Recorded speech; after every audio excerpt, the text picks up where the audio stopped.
Good morning, Jason Sen from daytradeideas.com. On Thursday the 14th of November, we're looking at the yen this week, dollar yen. Yesterday we came lower, as we'd expected we would. We initially broke above this longer term trend line, which goes back to May of this year. That's the most significant thing of the week. We headed straight to our target of 99.75, where we thought we'd probably come to a halt and drift lower, and we did yesterday. We got back to the 99.10 area, which was pretty much where we expected the low of the day to be, and that was our buying opportunity. It worked quite nicely. We've rocketed higher.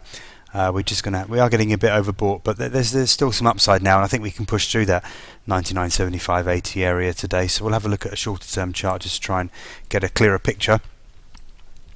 Okay, so this is the 4-hour chart. You can see yesterday we had a good Fibonacci support around 99.10, which we got as low as 99.08. I think 99.15.10 was our target for covering our shorts. That worked really, really well.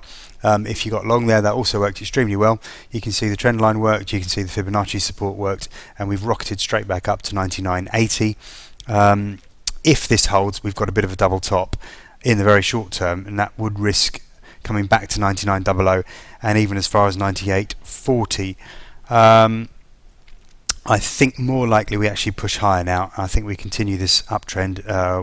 The break above that longer term trend line from May this year, I think, is the most significant event of the week. So I think we've got to stick with the bulls, stick with this recent uptrend over the last 2-3 weeks, and see if we can push through 99.80 and head on for the 100 level, possibly even go through there to 130, 160 even would be our ultimate target for this move.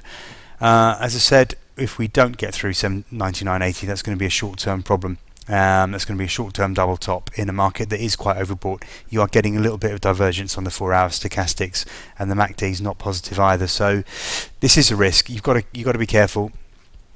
And if we do start to drift lower, then it's going to signal the double top is complete, and we're going to head towards that 99.15, 99.10 area again. Just going forward, perhaps into next week, if that does break, then I think we'll probably see 98.70 and possibly as far as 98.45 area, but we'll worry about that a bit nearer the time. Seems like the outlook for today. So 99.75, 99.80 is pretty crucial and will determine direction into the end of the week. Thanks very much. I'm Jason Sen from daytradeideas.com.